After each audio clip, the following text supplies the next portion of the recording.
David Drum has worked as a newspaper reporter. Ah, yes, newspaper reporter, a crops dealer, and a ranch foreman. How do you like that?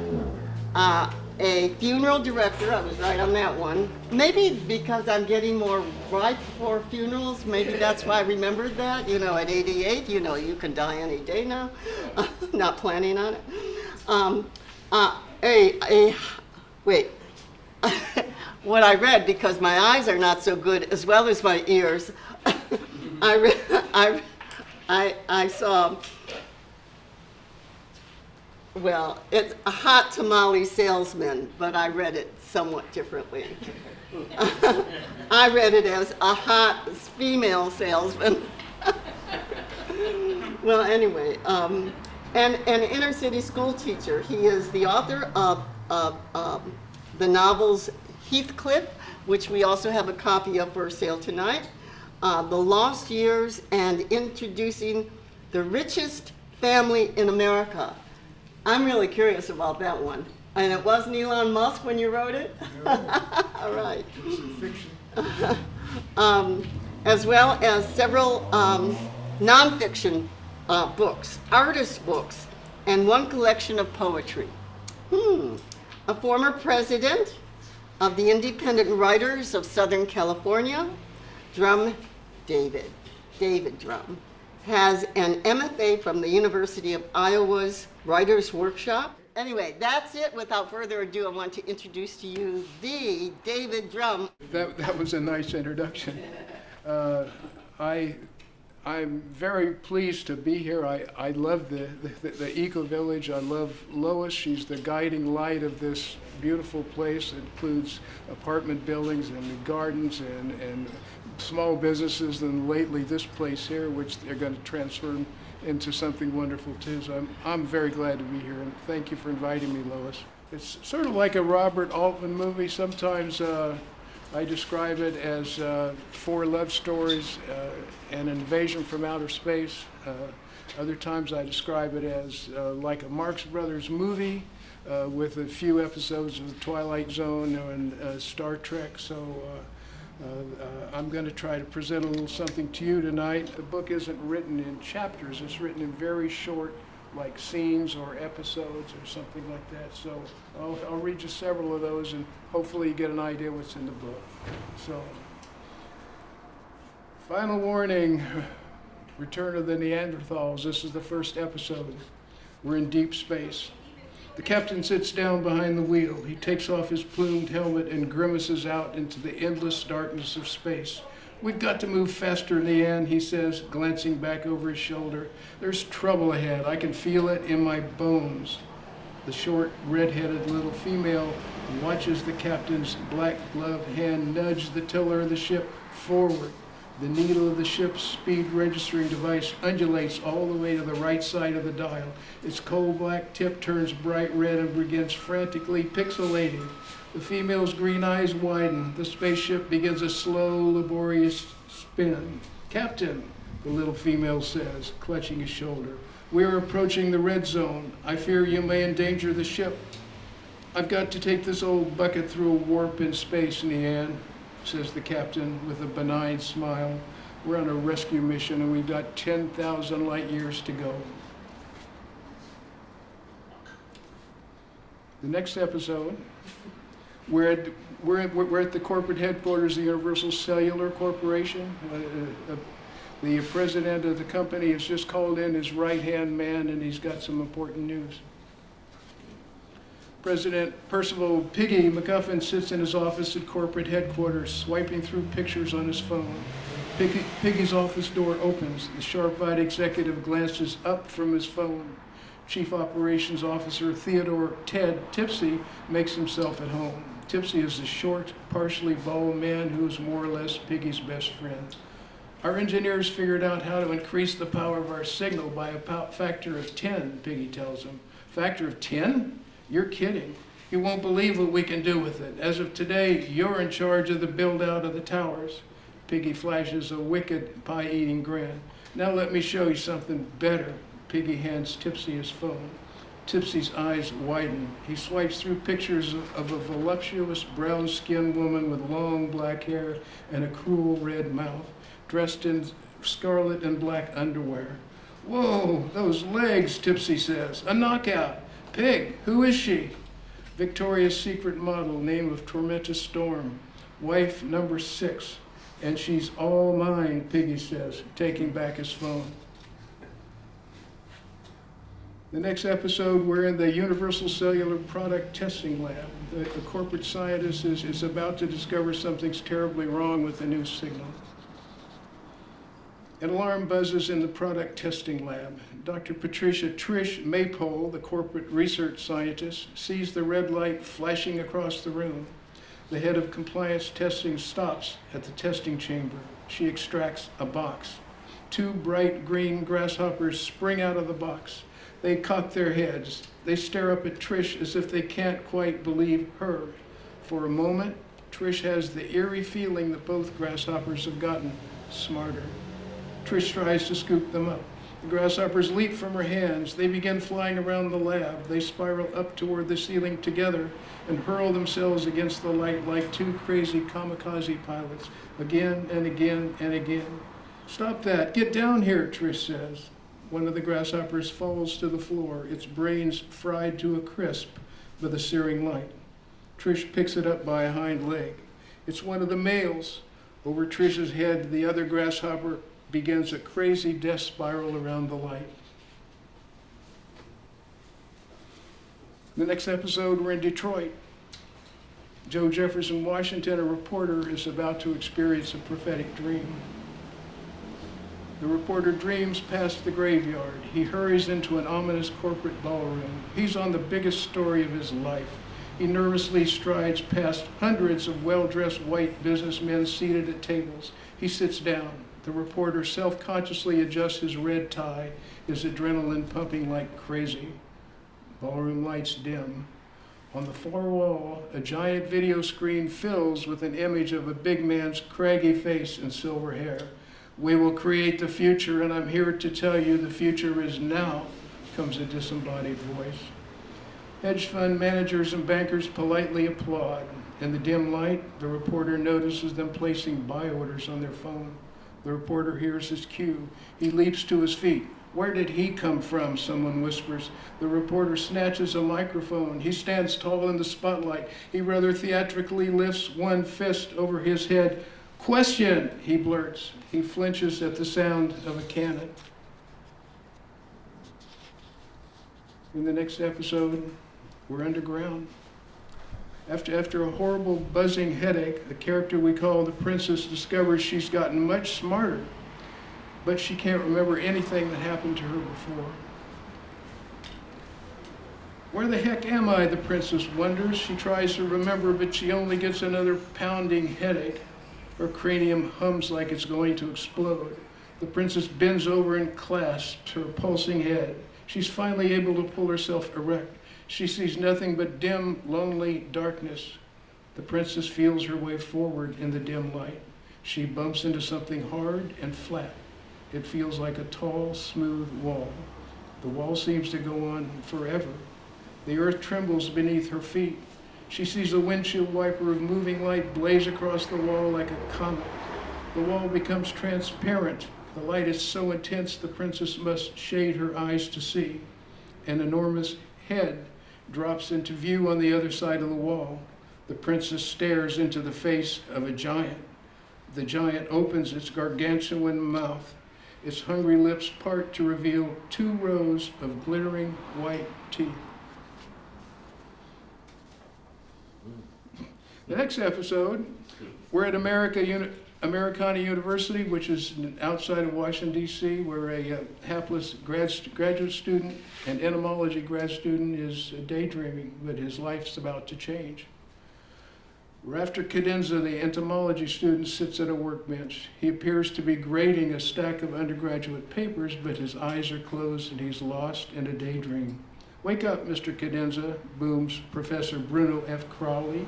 Your present location is about to change. Seated next to him, Maya gives Rafter an impatient shove.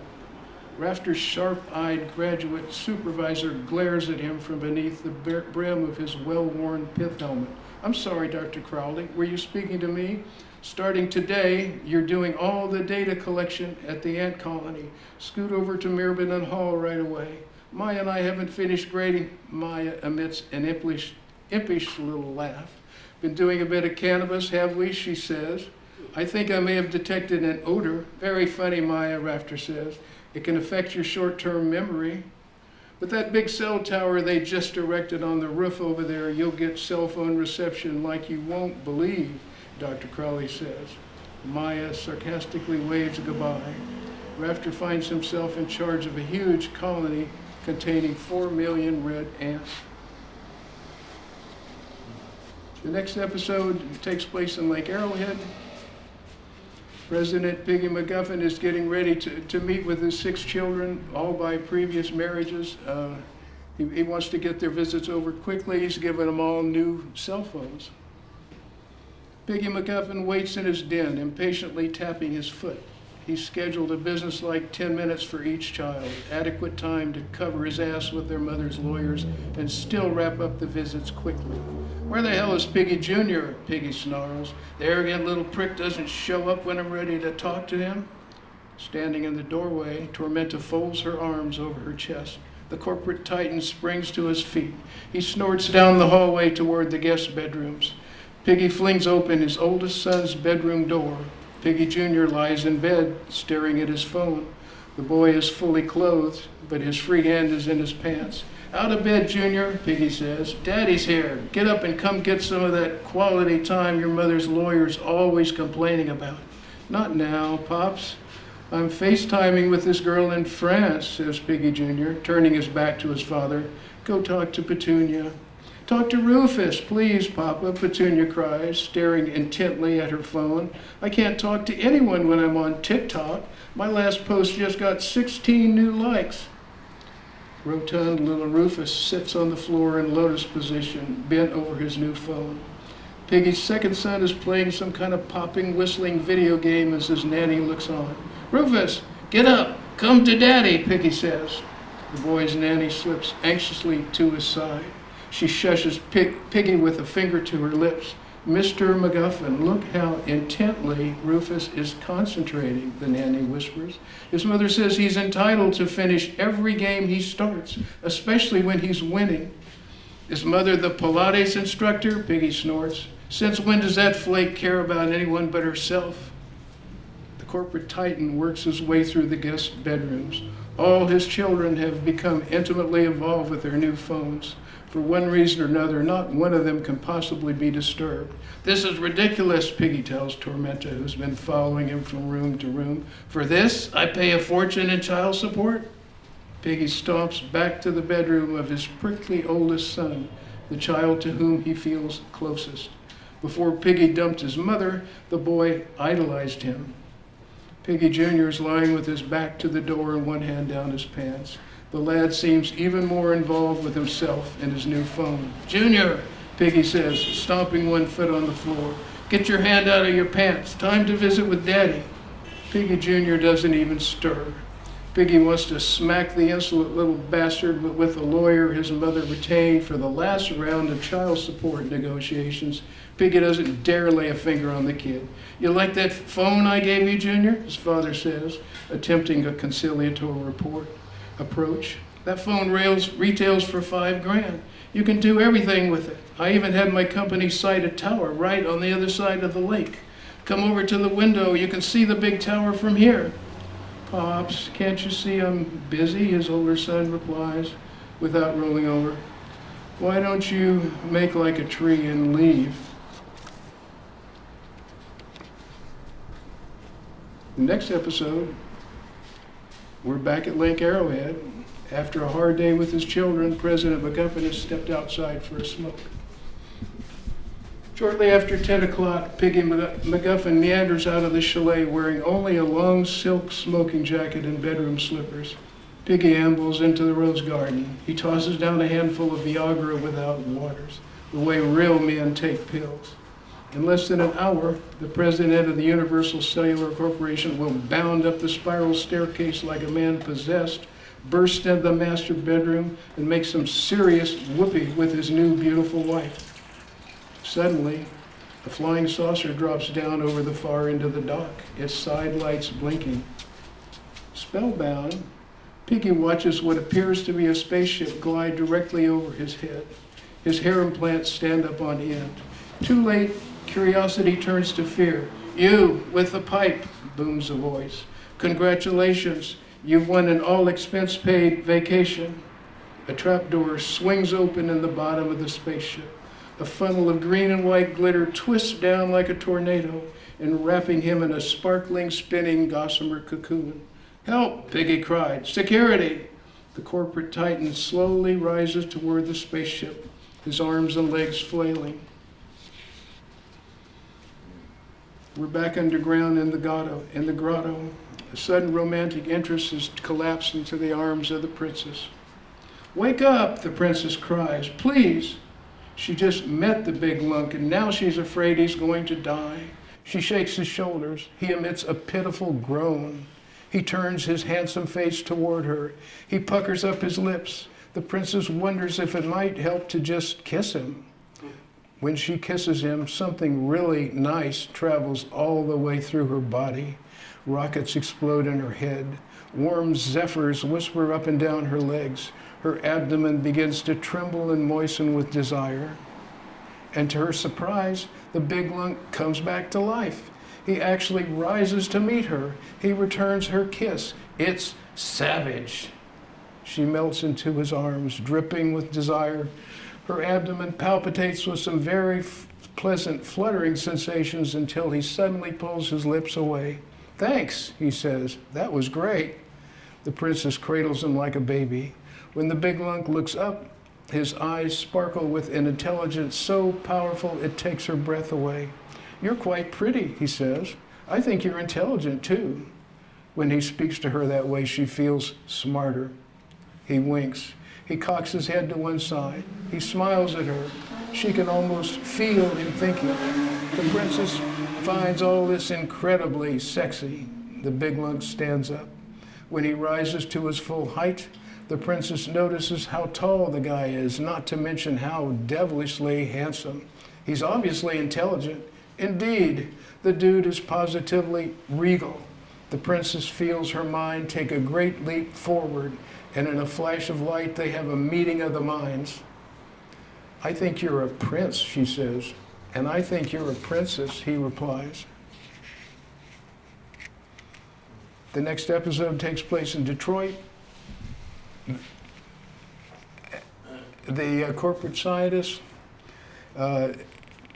is going back home to Kansas after some bad experiences. She meets a reporter in the bar, in the Motor City bar, where she has a very long layover, and they've been talking and getting along and drinking together. Trish Maypole, the corporate scientist, notices the Motor City Airport bar filling up. Joe, the reporter, goes on and on about the office politics at his newspaper. There'd be some odd assignments on the weekend when nobody want to work, but ain't never no science stories out there for Joe. Joe chugs his triple grasshopper and angrily looks around. Trish shakes Joe's shoulder. "I'm a scientist, Joe.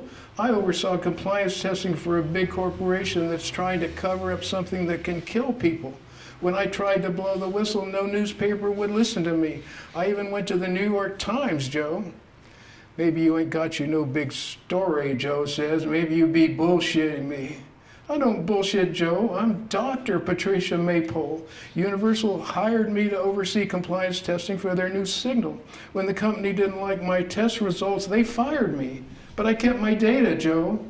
"Last call," the bartender glides past. "I have the data right here in my laptop computer," Trish says, "but I can't show you my files." "Here, Joe," Trish whispers, "not in this bar. Let's go to your office."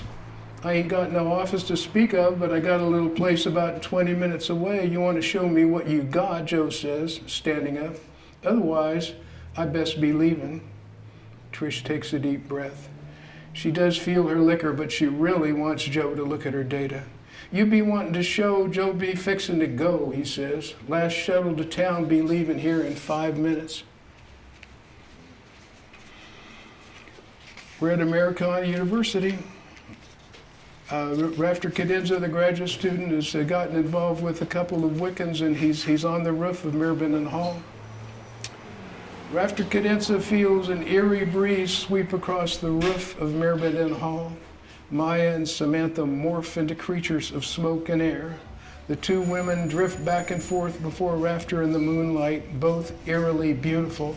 I worship you and adore you, Rafter. It's not like I'm trying to take you away from Samantha. She's my best friend. We do everything together, but you're the horned god, Maya says. And I'm your goddess. I'll follow you anywhere.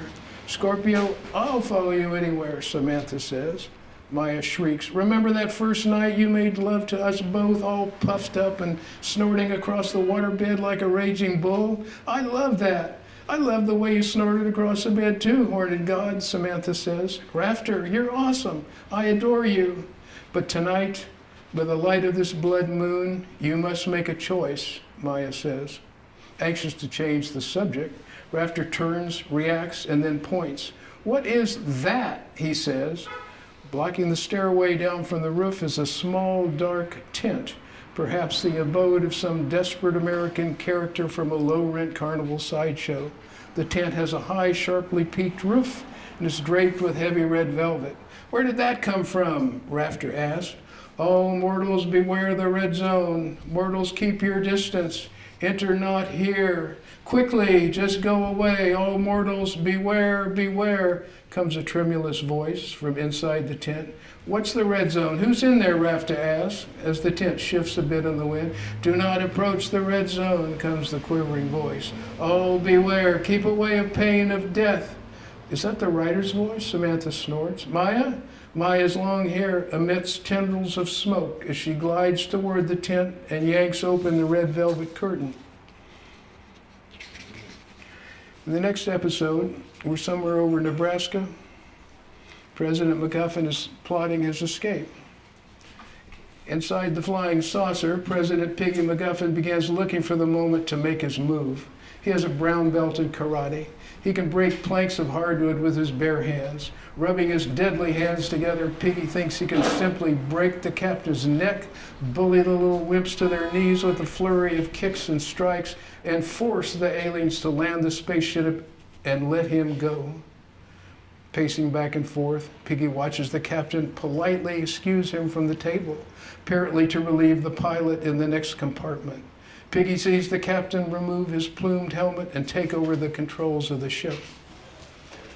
When the captain's back is turned, Piggy leaps into the cockpit. He hits the ground. He takes an attack stance. He strikes at the captain's neck with a flurry of board-breaking blows, one after another. The captain's head swivels around 180 degrees and stares bug-eyed at Piggy. You shouldn't do that, Earthling, says the captain's head. You're out of your depth, and you're doing evil. Piggy immediately blacks out. He awakens tied to a metal chair.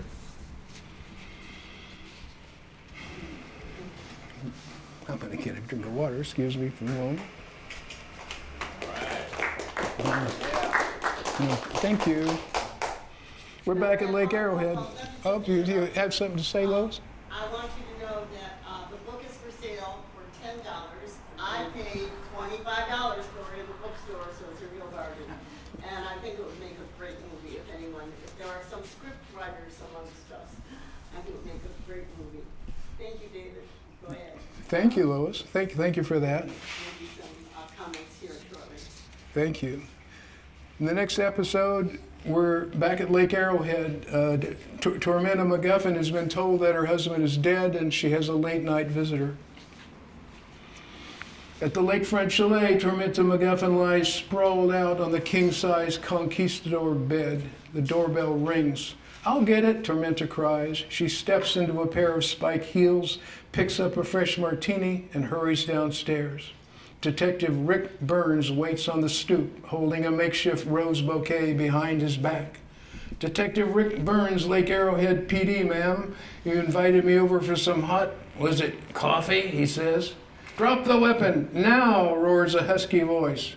Behind him, two uniformed security guards drop to one knee. They aim pistols at Detective Burns. He releases the bouquet. Our security cameras picked him up, Miss McGuffin. He jumped the back fence. He just snuck in through the rose garden. Shall we call the police now? Tormenta sips her martini. I am the police, you assholes, Detective Burns snarls, keeping his hands up. He slowly turns to face him. Detective Rick Burns, Lake Arrowhead PD. I'm investigating a murder. You cowboys want to see my badge? Detective Burns glances back. He winks at Tormenta. Brought you that lawyer's phone number, he whispers. You fellas can go back to the kiosk now, Tormenta says. I recognize this gentleman. He's from the Lake Arrowhead Police Department. He's only trying to help me. In the next episode, Trish and Joe have hooked up. We're in Big Silo, Kansas. Tornado warnings are out. A terrible storm is raging, and Trish has gone outside to try to find the family dog, and she finds it in the garage. Clutching the yapping, squirming dog under one arm, Trish manages to muscle up the heavy garage door with her left hand and skitter it out before the door ratchets down behind her. Hail and rain pepper her head and shoulders. Tufts of cotton, grass, and tree leaves blow through the air. Trish struggles toward the house, locked in battle with the increasingly ferocious storm. Trish drives toward the yellow bug light on the front porch, but the light begins flickering. Hailstones and rain sting her face. Trish stops, looks down, blinking and wiping away rainwater with her free hand. She can feel Toto squirming, but Trish can barely hear the excited little dog. Suddenly exhausted and struggling to continue, Trish slips to her knees. She lifts one arm toward the rapidly flickering light. Help! Trish cries. Joe Jefferson Washington bursts onto the front porch, holding open the screen door with one hand. He strains to see out into the swirling darkness of the storm. Joe's eyes widen as he sees a bolt of lightning strike one of the distant silos, producing a flash of fire on its roof and another round of earth-moving thunder. With both arms waving, Joe slips across the hailstones, bouncing and rolling every which way through the wind and blowing debris. Get up, little lady, Joe shouts, rousing Trish from a stupor with his strong, deep voice. Old Joe be fixing to get you out of here. Joe pulls Trish to her feet. Dripping wet, blinking back rain, and clutching the barking dog, Trish gratefully looks up into Joe's eyes. She opens her mouth. She's unable to hear herself speak in the furious wind. Picking up Trish in his arms, Joe staggers through a scrim of pounding hail and swirling debris. Far ahead on the porch, Joe sees the yellow bug light flash once and go out. Joe freezes in his tracks. It's dark. He looks from side to side. As the wind howls, the former reporter realizes he has lost his way. A referee whistle trills in the darkness. We're back in the grotto. In this next episode, we're back in the grotto where the prince and the princess are trying to escape. Like a nimble spider, the prince works his way up toward the light. At the top of the shaft, he waits. As soon as the princess gets there, the prince bends down and lifts her up into the dazzling sunlight. They stand on the crest of a hill, overlooking a flat, white plain. Overhead, a few gray clouds drift quietly across the sky. I got you out of the grotto, princess, just like I promised you I would. And look at this. Isn't it beautiful? Blinking back the light, she looks around. We're free at last, princess. A blanket of warm sunlight moves over their bodies from head to toe. Ow! I feel something on my back, says the princess, rising to her feet. The prince stands up beside her. What? My shoulders really itch, the princess says, wiggling her shoulders back and forth. Ow! They burn. It feels like my shoulders are being shocked. Ouch! Ow! The prince watches two long wings crack up out of her shoulders, one large, flat, shining wing at a time. Almost immediately, two smaller wings sprout from her back just below the first pair. Princess, you're growing wings, says the prince. Do you like them? She asks. I think they're beautiful, the prince says. Her two wings are perfectly proportional to her body. The surface of her wings shimmers like water. The prince has seen nothing like these fantastic new appendages before. Ouch, says the prince. Now my shoulders itch too. In the next episode, we're in a lawyer's office. Tormenta MacGuffin struts inside and rather grandly announces, "I'm here to see Mr. Charles Bunyan, the attorney at law. I have an important appointment with Mr. Bunyan at 2 o'clock. I'm Tormenta MacGuffin." Of course, Miss MacGuffin blinks his secretary, rising to her feet. "Please, follow me. Mr. Bunyan is expecting you." Attorney Chuck Bunyan's eyes widen when Tormenta steps into his office and peels off her designer sunglasses. She wears spike heels and a tight, short red dress topped with a stylish faux imitation mink stole. Unable to take his eyes off his new client, Bunyan pulls a cigar from his mouth and stubs it out not far from his ashtray. His smile reveals an impressive set of large, somewhat yellow teeth. He knocks some legal files off his desk as he rises to shake her hand. Tormenta notices the backwoods haircut, the tobacco-stained goatee, and the mercenary glint in the country lawyer's eye. For some reason, when they shake hands, Tormenta thinks of smoked salmon. "You must be Mr. Bunyan," Tormenta says. "I've heard so much about you." "My office handles all the difficult family law cases up here, Miss MacGuffin. Please sit down and tell me, what can I do for you?" Tormenta falls onto a small faux leather couch and places the back of one hand on her forehead. "I'm so sorry, Mr. Bunyan. Quite a lot has happened to me over the last few nights. I'm feeling a little overwhelmed today." Tormenta extracts a handkerchief from her purse and dubs at the corners of her eyes. "My husband is dead, Mr. Bunyan, and of course that makes me a widow," she sniffs. "Miss MacGuffin, I'm so sorry. Please, call me Chuck." "And you can call me Tormenta," she says. "My late husband always did." "I understand, of course, Mrs. Tormenta." "Piggy, that's my late husband, surprised me with a horrible prenuptial agreement just before we were married, Mr. Bunyan. His lawyer forced my lawyer to force me to sign it. The agreement gives my husband complete control over all our money, except for a small life insurance policy I'm desperate to cash right away. My specialty is helping deserving widows settle their affairs quickly and profitably as possible," Bunyan begins. "I promise you this office will get you every dime you deserve, Mrs. Tormenta, and I swear to you we'll get your money fast." Tormenta smiles a grateful smile and opens her handbag. "I bought a copy of that awful agreement with me, Mr. Bunyan. My husband's lawyer warned me not to try to contest it, but I was told you specialize in this kind of thing." "In this office, we break legally binding agreements every day of the week," Bunyan snorts, grabbing the agreement and flipping through its pages. "Fortunately, you came to the right place. I'd give anything I have to weasel out of that horrible agreement right away, Mr. Bunyan. Then there's the whole business of my husband being dead. The local police still haven't found his dead body."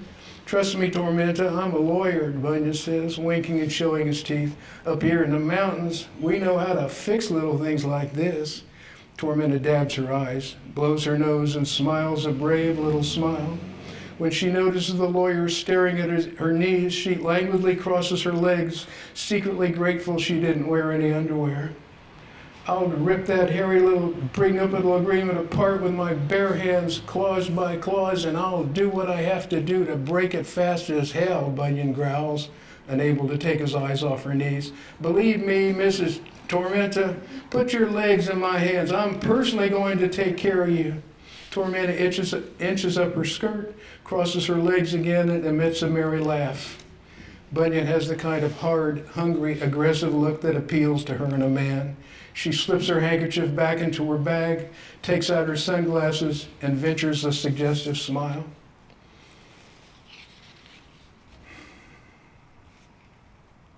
We're in this episode, we're back in the flying saucer.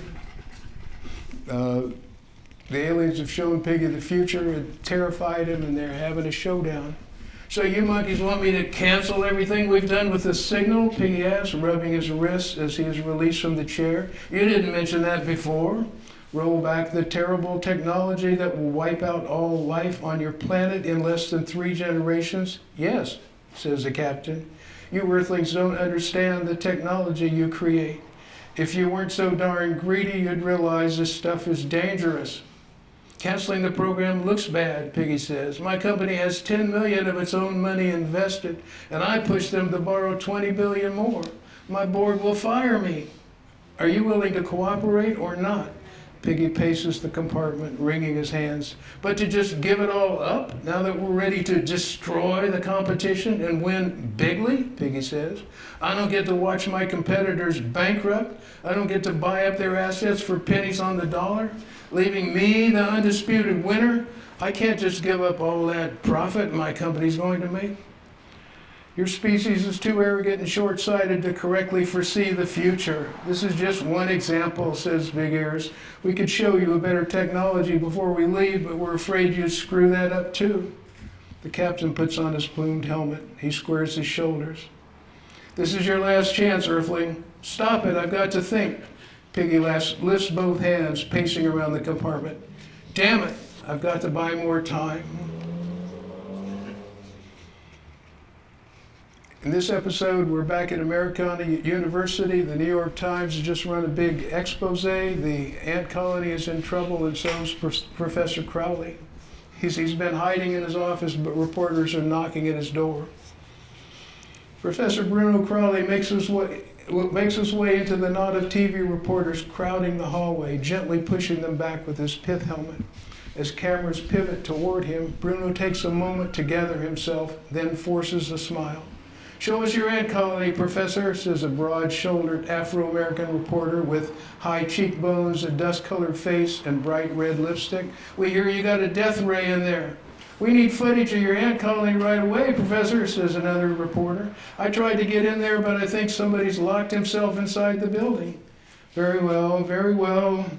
Professor Crowley feels himself growing numb. The rain stops.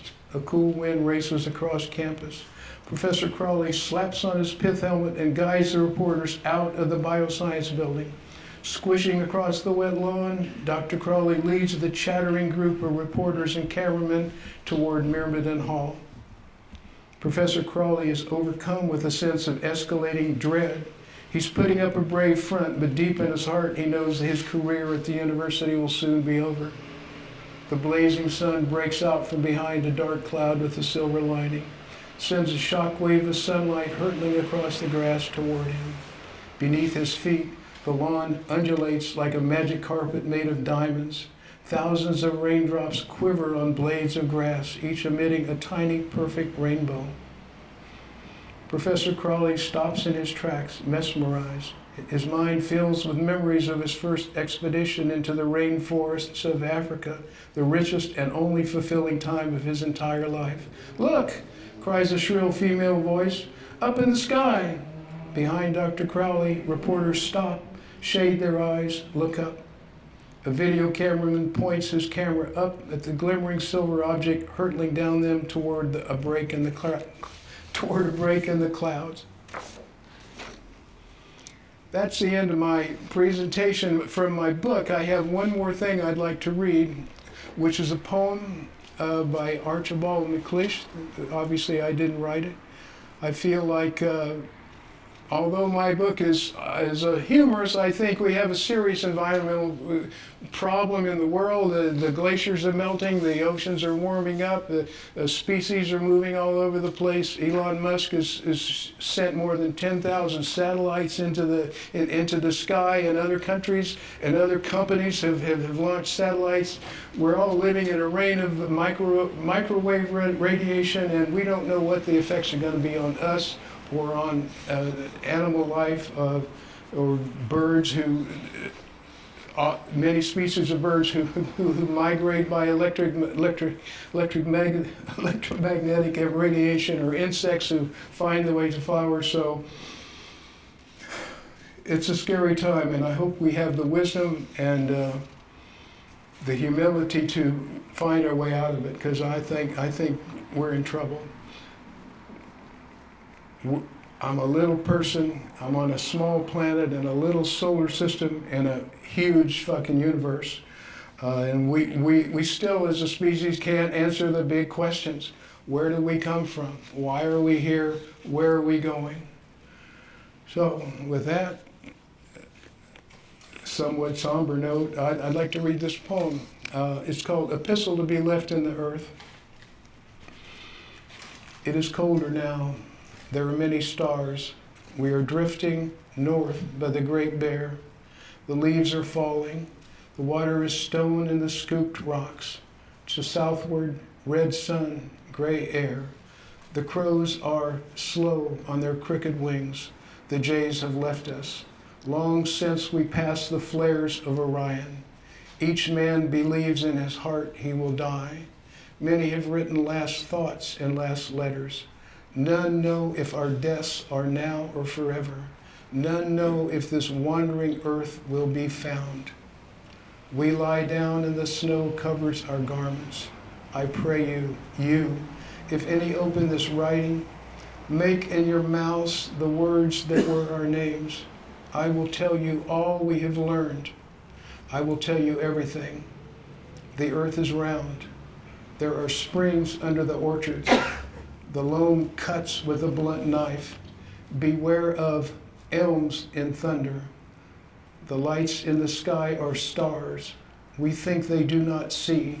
We think also the trees do not know, nor the leaves of the grasses hear us.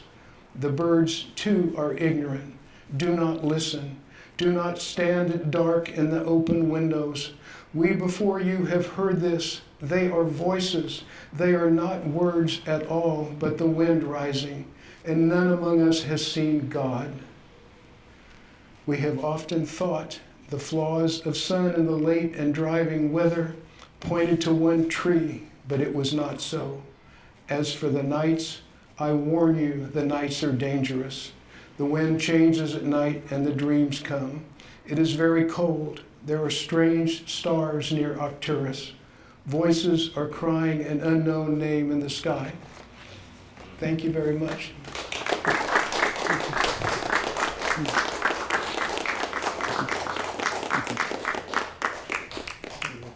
Oh, thank you.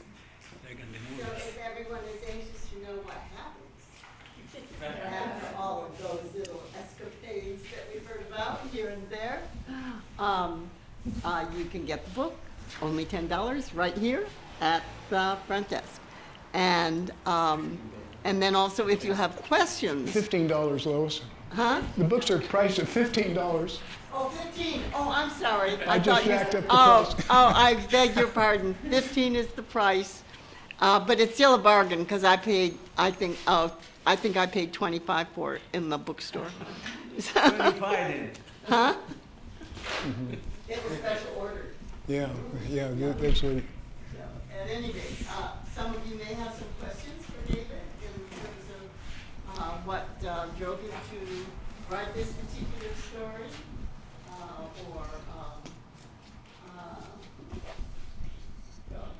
I see a hand.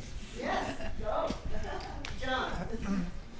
Is it my imagination, or is there a similarity between Piggy MacGuffin and the incumbent president of the United States? That's a good question. You could probably, it would be a stretch, but I think you could make some comparisons. He even says bigly. Excuse me? He even says bigly. Yes, that's true. Yes, true. Yeah, we've got a very unique president, that's for sure. Yeah. But where do you comment? You want to say a comment? I beg your pardon? When he's talking about the person, He- they he- correct you, and what is about? I didn't. He was, if I understand the question correctly, he was asking me if the corporate president in my book is similar to President Trump. Do you mean what is the And book I- about in general? Or? Oh. And I said, yeah, there's some similarities. I mean, I personally believe that we have a lot of short-sighted greed in this civilization that we've developed. I think it might kill us. You know, that character is pretty short-sighted and pretty greedy for sure. And so, yeah. There are a lot of characters, and I know it's probably confusing to you to hear all these things, but there are several stories, and they work together. They wind up knitting themselves together, and of course, when the flying saucer lands, some big things happen. Some things happen after that, but I didn't want to spoil the whole thing for you if you decided to read it. So, yeah. Here one. Philip has a question. And so in the episode with the storm, you know, where the hail is Yes. falling and all of that, and the dog's name is Toto.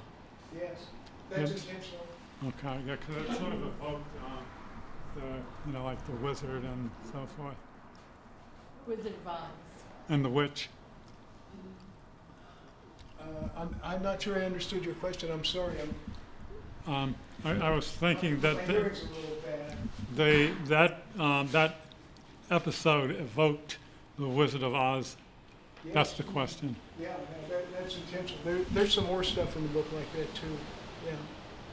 How close to the end is the last episode of the book? I mean, how much did you give us? How many pages? Well, I mean, Maybe 20 or 25 pages. I'm not sure. I'd have to look. But but the spaceship hasn't landed. That's a big moment. And then there's stuff after that too. So sure, Bruce.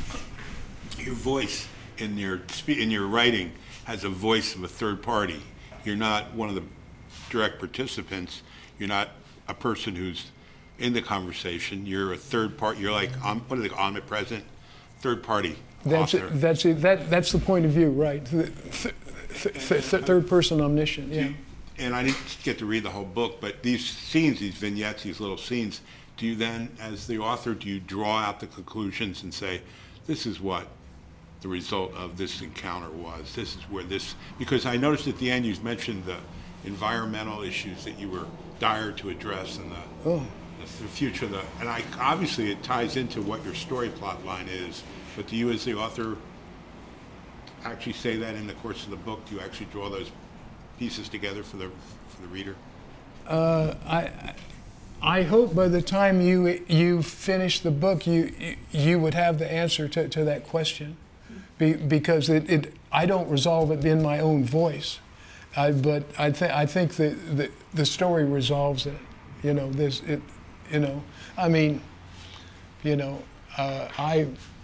I strongly believe, and actually, that was one of the main reasons that I wrote this book, was because I was so damn scared about what's going on with the environment.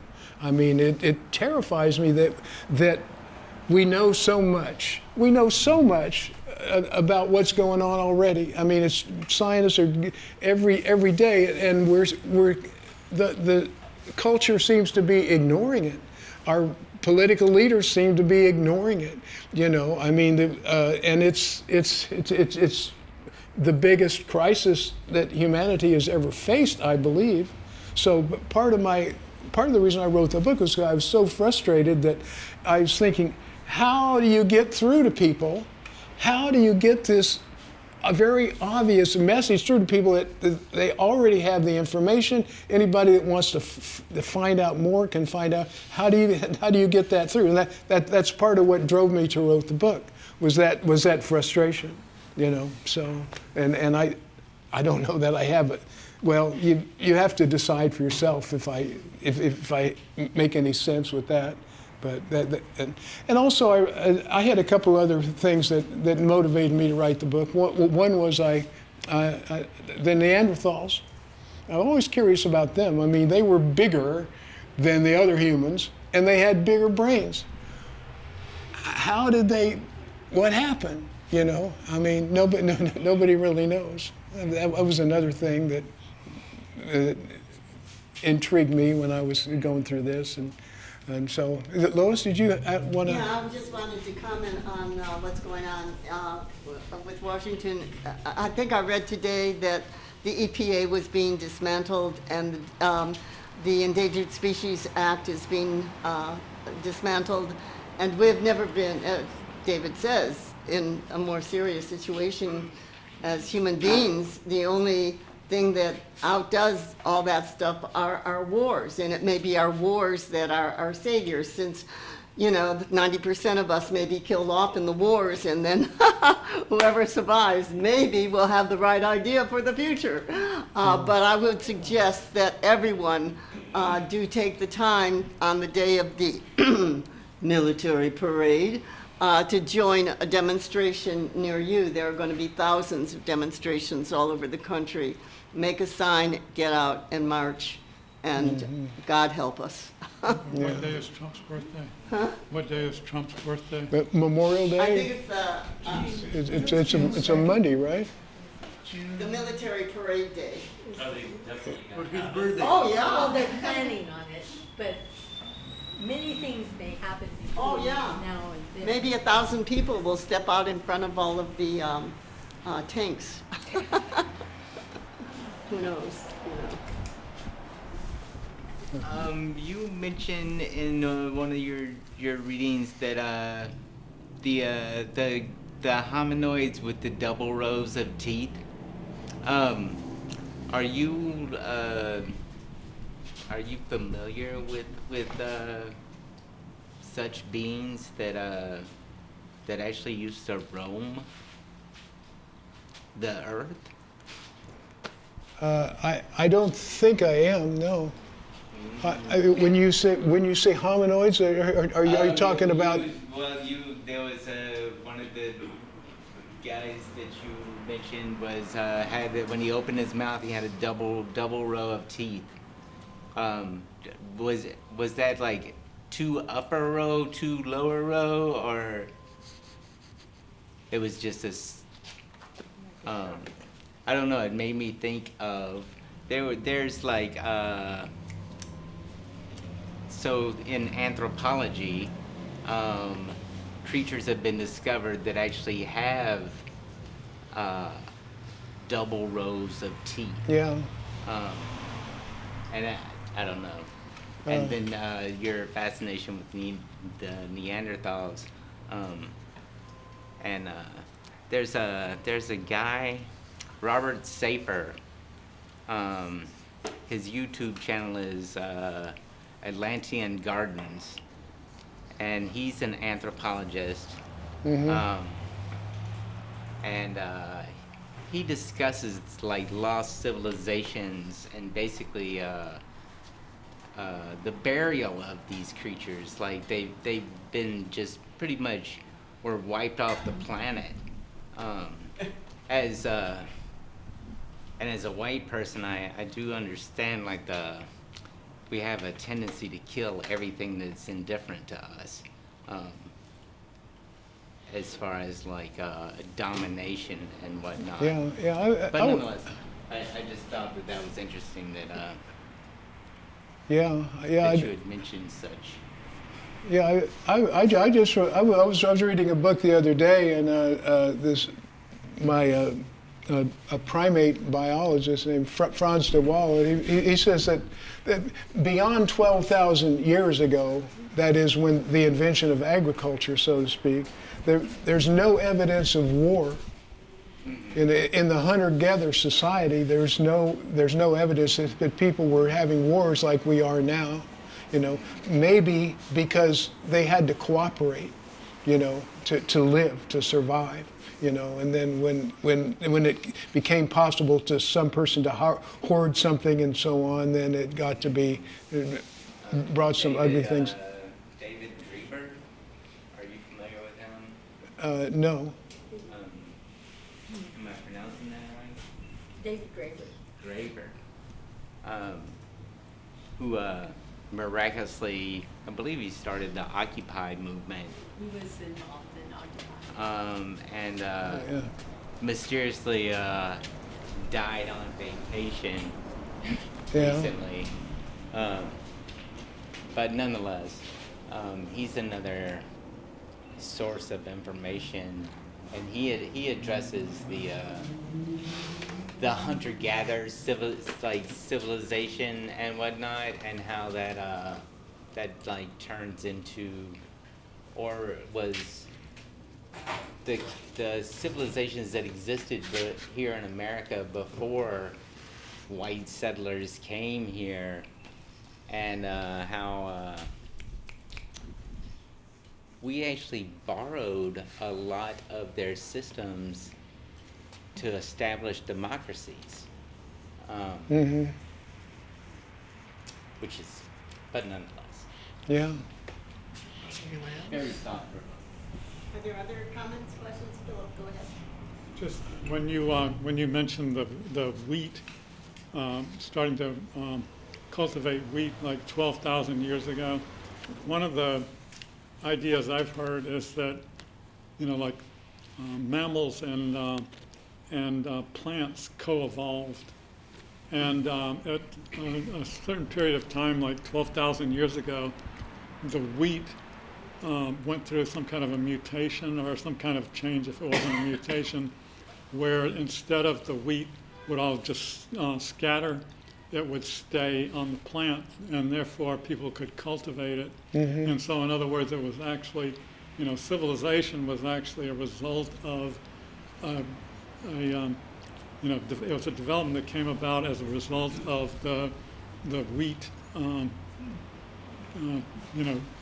evolving.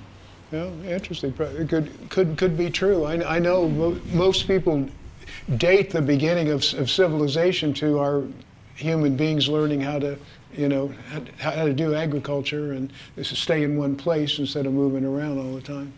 I mean, I think it was if I remember correctly, it was the wheat before that would just, it would Yeah. kind of cultivate itself by just shooting itself off, but it stopped doing that so that people could actually gather the wheat instead of the wheat would, and so then the people would cultivate the wheat and propagate it instead of the wheat propagating itself. Yeah, yeah. Well, I mean, of course, we don't know what happened, but it could be some person or people noticed that the wheat over here was different than the wheat over there, so they saved the seeds and nurtured it and grew it up too. I mean, but yeah, whatever happened, we took advantage of it. So. Or the wheat took advantage of us. Yeah. Well, that's interesting. Yeah. Well, any other comments, questions? Ronnie, go ahead. I was just wondering, you mentioned that it's composed of different episodes. Do you see any possibilities of episodic TV or anything of that nature, maybe? Oh, I don't know. I would be open to anything like that, but there's a lot of people with a lot of ideas trying to do that right now. So, yeah.